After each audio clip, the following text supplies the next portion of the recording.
We all know the name. Bond. James Bond. We know the gun. Walter PPK. We know the car. Aston Martin DB5. We know his code number. 007. And we all know his license. License to kill. We all love James Bond 007, who is more than just a character in a book or movie. He is an icon of our civilization, a mythic archetype for masculinity and heroism that has resonated with fans for over 70 years. 6 actors, 27 blockbuster films, and countless hours of amazing, on-the-edge-of-our-seat entertainment and joy that spans generations. It's hard to believe that there was ever a time that James Bond didn't exist and actually had to be created. So join me as we look at the James Bond franchise, starting with Dr. No, starring Sean Connery, and consecutively exploring all 27 films and beyond.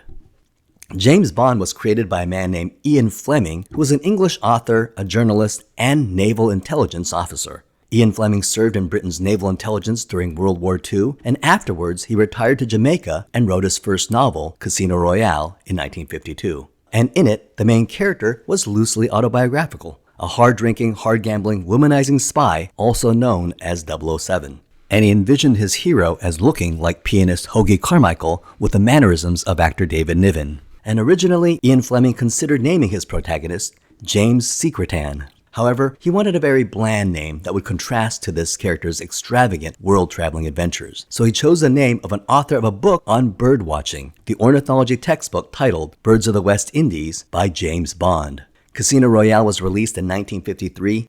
It was an instant success and sold out in less than a month. Furthermore, critics universally praised the novel.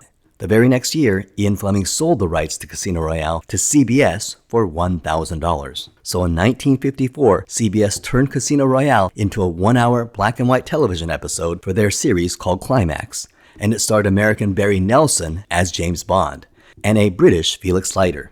Interestingly, it starred Peter Lorre as Le Chiffre. Ian Fleming was not very happy of this production of his novel, and he vowed that the next time he saw James Bond on screen, he would have more control over the project and it would be more worthy of his book franchise. Meanwhile, Ian Fleming was having success with his James Bond book series. The character was very popular, and he even starred in a series of comic strips based on the Ian Fleming novels, and these were also very popular. Interestingly, Dr. No started out as a screenplay before it started out as a novel. In 1956, producer Henry Morgenthau III wanted Ian Fleming to write a screenplay for a TV series titled Commander Jamaica, and the antagonist was a Chinese overlord based on Fu Manchu. However, those plans fell through. So in 1957, Fleming took the premise of Commander Jamaica and turned it into his 6th James Bond novel. The book was released in 1958, and it was the first Fleming novel to receive negative critical reviews in Britain, but did receive positive reviews in the US. In 1961, Ian Fleming met with Canadian movie producer Harry Saltzman about making a James Bond movie, and Fleming ended up selling the movie rights to the James Bond franchise for $50,000.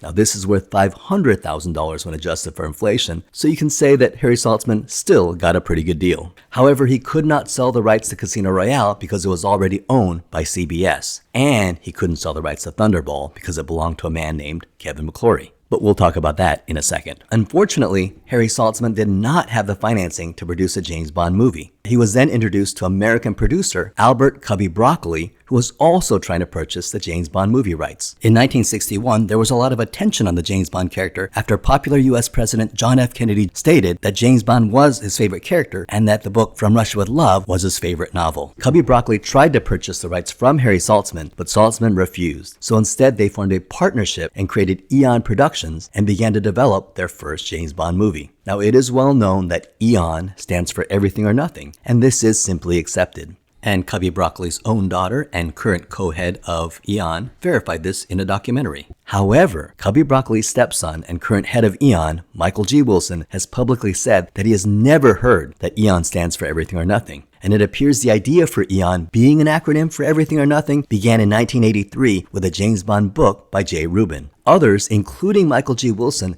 have claimed that Eon is a play on Eon, meaning an immeasurable period of time, and was Saltzman and Broccoli's hope that Eon would be around for ages, still making James Bond movies in the future. So, like our international spy himself, the meaning of Eon remains a mystery. Broccoli originally wanted to make Thunderball and was disappointed to learn that Kevin McClory held the movie rights. In 1958, about 4 years before Ian Fleming met Harry Saltzman and Cubby Broccoli, he had a meeting with Kevin McClory, as well as 2 other Hollywood producers, and he invited them to his home in Goldeneye. They brainstormed and wrote a screenplay which would eventually become Thunderball. And it was here that they invented the bad guys, which was an organization named Spectre.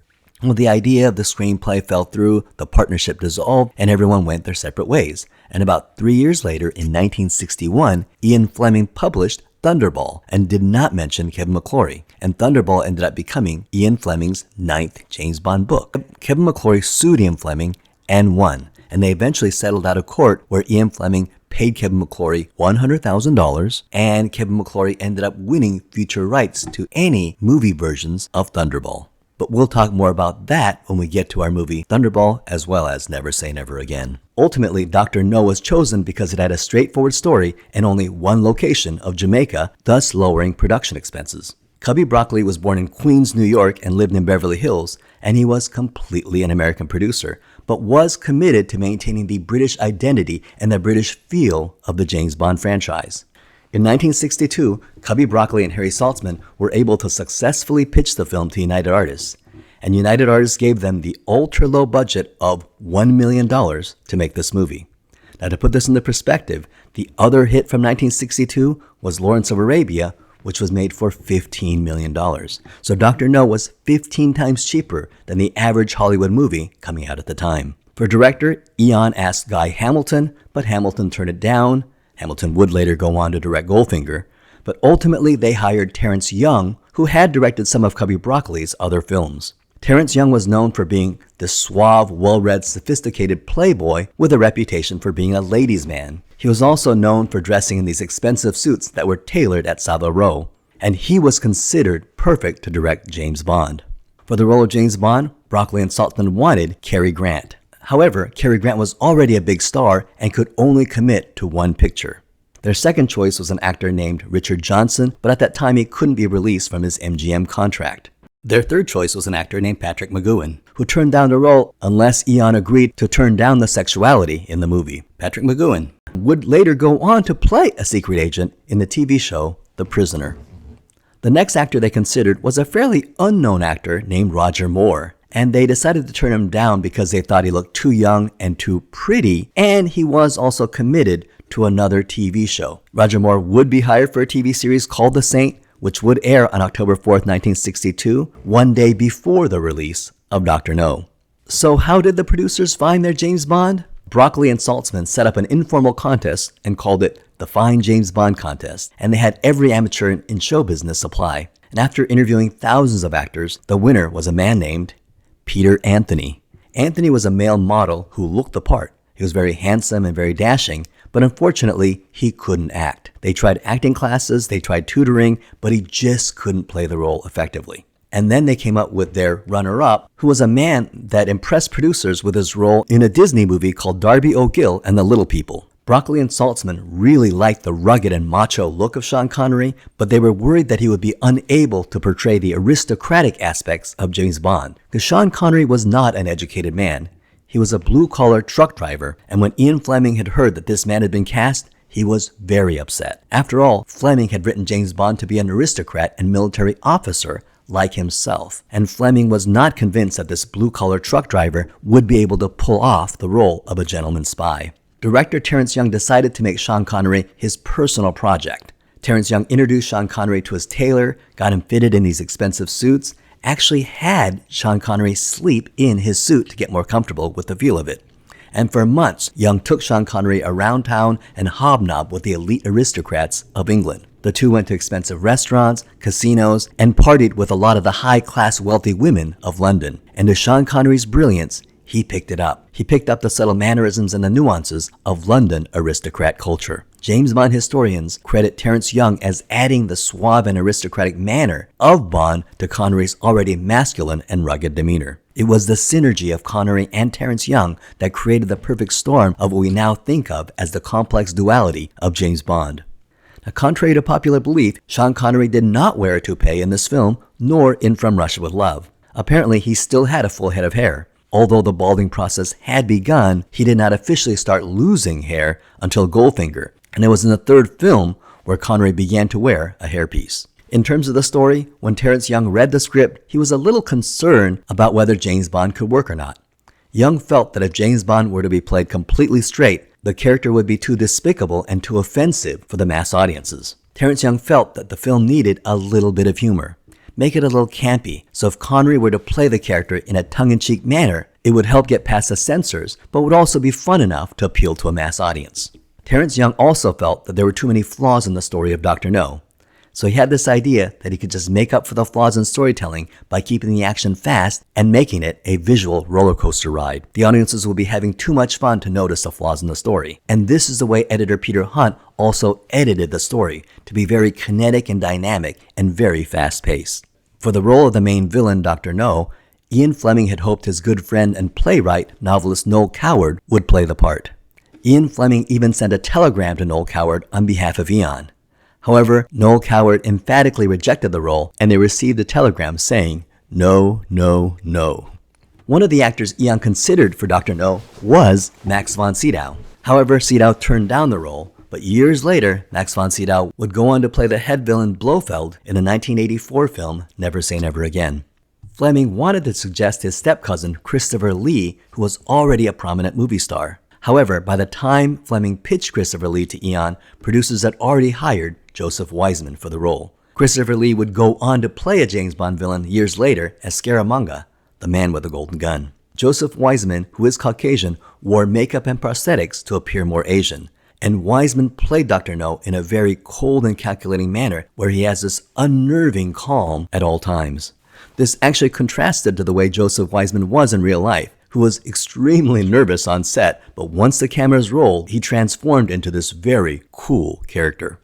Lois Maxwell was a character actress in England, and her husband had just suffered a heart attack, and they needed money. So she called her friends and asked for a role in this upcoming movie. Director Terence Young felt that she didn't have the star quality for a major role and offered her a bit part. He let her choose between the secretary Miss Moneypenny or Bond's girlfriend Sylvia Trench. Lois Maxwell learned that Sylvia Trench would be in a scene dressed only in James Bond's shirt and worried that the scene would be too revealing, and so she chose the role of Miss Moneypenny and even wore her own clothes for the scene. She would go on to play that part for 14 films. The role of Sylvia Trench went to Eunice Gayson, who was actually going to originally play Moneypenny but switched roles with Lois Maxwell. Sylvia Trench was supposed to be a recurring role in the James Bond franchise, but that idea ended up being dropped. Eunice Gayson is now regarded as officially the first Bond girl in the history of cinema. Bernard Lee was hired as James Bond's boss M. Peter Burton, the brother of Richard Burton, was hired as a quartermaster, Major Boothroyd. And Zena Marshall was hired as the Chinese Spectre agent, Ms. Taro, and she would have to wear makeup to appear more Asian. She'll go on to be the second Bond girl in cinema history and the first official bad Bond girl. Jack Lord played James Bond's CIA counterpart, Felix Leiter, and despite a lackluster performance here, he'll go on to a phenomenally successful TV career in Hawaii Five-0. And finally, for the role of the main Bond girl, Honey Rider, they had trouble filling this role. And even as late as 2 weeks into production, they still had not cast Honey Rider. Harry Saltzman saw a photograph of an unknown model named Ursula Andress, and they contacted Ursula Andress and offered her the part without an audition nor reading. However, during filming, they were concerned that Ursula Andress's skin was too white and did not appear like someone who grew up in the sun-drenched locale of Jamaica. So every morning before filming, she had orangish-brown makeup applied to her body to appear more tanned. Ian Fleming may not have been a fan of Sean Connery's casting, but he absolutely fell in love with Ursula Andress and thought she was wonderful casting for the role of Honey Rider. He was so struck by Ursula Andress that he actually mentions her in his next book on Her Majesty's Secret Service. However, Eon felt that her thick German accent was not right for the part and dubbed her voice with Nikki van der Zyl, who was also German but had much less of an accent. She also gives the character a sexually charged but very innocent voice to the character of Honey Rider. What are you doing here? Looking for shells? Nikki van der Zyl would also go on to be the voice of Jill Masterson in Goldfinger, the voice of Domino in Thunderball, the voice of Kissy Suzuki in You Only Live Twice, as well as numerous other voices in the various James Bond films. Ursula Andress would define beauty in the 1960s. The moment she comes out of the water is regarded as one of the most iconic moments in cinema history. Another important cast member for Dr. No are the incredible sets used in the film, especially Dr. No's underground lair, which is a character unto itself. And this was designed by Ken Adams, who will also become a James Bond franchise staple. In Dr. No's underground lair, Bond notices a painting and does a double take. And we all missed the reference here, but audiences in the theaters in 1962 would have gotten the reference. This painting is the Portrait of Duke Wellington by Francisco Goya, and this is a real portrait that had been stolen in 1961 and was a huge mystery that was prominent as front page news at the time. And police assumed some mastermind criminal had stolen it, and the joke here is that the mastermind was Dr. No. Ken Adams himself painted the replica we see on film, and everyone in 1962 would have gotten the joke. Incidentally, it turned out that a bus driver had stolen it, and he voluntarily returned the painting unharmed in 1965, 4 years later, and ended up serving 4 months in prison for the crime. Eon Productions reached out to musician Monty Norman after Cubby Broccoli became a fan of his theater production of Belle. Monty Norman was a hot up-and-coming musician in the London theater scene. Monty Norman initially declined the offer, but Harry Saltzman offered Norman and his family a paid trip to Jamaica, and this excited Norman. He was able to have a paid family vacation to an exotic locale for free. And once in Jamaica, he had a great time and he agreed to write the score. Monty Norman wrote several songs for Dr. No, most of which ended up not being used in the final cut of the film. But Monty Norman will later contribute something much greater to the James Bond franchise, but we'll talk about that in a few moments. We also have to talk about the tarantula scene, which may have been terrifying at the time. In the book, it is not a spider, but a poisonous centipede. And apparently the production staff were utterly terrified of this tarantula. They even used a stuntman and a plate of glass to separate Sean Connery from the spider. At that time, most people didn't know much about tarantulas. And today we have people raising pet tarantulas, and we know that they're very friendly and very safe. They're not poisonous and make very friendly pets. So now when you watch the scene, you see James Bond just in panic, truly shaken, and he's smashing this poor beast with a shoe in panic. It is almost laughable to see today. There's an interesting scene in the movie where James Bond has a drop on Professor Dent, a geologist who is secretly a Spectre agent. And this scene will be very controversial because there was a debate whether our hero would shoot a defenseless man. In the end, Eon decided to go for it and filmed the most controversial take of the scene, where Bond mercilessly assassinates the unarmed Professor Dent in cold blood. And it is a cold-blooded scene where James Bond coolly and without any emotion nor remorse shoots and kills Dent. And it is here, in this very moment, in this very scene, where cinema saw the complete birth of the James Bond character on film. A devilishly handsome, witty, sophisticated, intelligent hero with immense sex appeal and a hard right hook, who is also a dark, brutal, remorseless, cold-blooded killer, but all in the service of his country. For the opening of the movie, they wanted to do something special, a symbol of the 007 character, a logo of sorts. The idea came from Maurice Binder. Maurice Binder designed the iconic gun barrel sequence, and he accomplished it by simply pointing a small camera through an actual gun barrel of a real gun. The actor in the sequence is not Sean Connery, but his stuntman Bob Simmons. Sean Connery would not be in the gun barrel sequence until the fourth film, Thunderball. While editing the film, Terence Young and editor Peter Hunt wanted a new piece of music which could punch up the movie. They contacted Monty Norman, who had composed much of the soundtrack for the film, most of which would be unused, and it is here, after his primary work was already done, during the editing of the movie, where Monty Norman would give his greatest contribution to the James Bond franchise.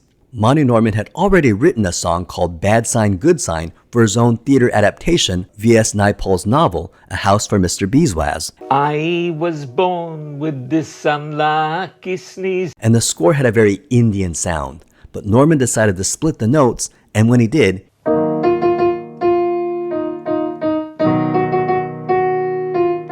he realized he had just written the score for James Bond. And Eon took Monty Norman's new score and hired musician John Barry to compose an entire jazz arrangement around Monty Norman's theme. When Monty Norman heard the James Bond theme and what John Barry did with his short medley, he was so impressed and completely blown away. He loved it. The James Bond theme will be used at the opening of the movie, at the introduction of the character, with James Bond at the casino playing baccarat, or rather, chemin de fer, and it is here, with his cigarette dangling coolly off his lips, he says the famous line, Bond. James Bond. And history was instantly made. That scene is regarded as one of the most memorable scenes in all of cinema. And the score, named the James Bond theme, was heard all throughout Dr. No and would eventually come to define the James Bond franchise. After completion of the movie, everyone had a great time. They all said goodbye, assuming that this was it. After all, to most of the cast and crew, they had just made a nice B movie. But to their shock, Dr. No was an international box office hit. How did this film do? This film was a huge hit in 1962. Made on a budget of only $1 million, it made $6 million in only a few short weeks. However, it would go on to make a staggering $60 million worldwide. Now, most films are happy to double its production budget or even make 4 or 5 times that. It is that rare uber successful film that makes 10 times its own budget. Dr. No made over 60 times its production budget, making it one of the most profitable films in cinema history. And this would guarantee the production of an immediate sequel that would go into production right away, the second film, From Russia with Love.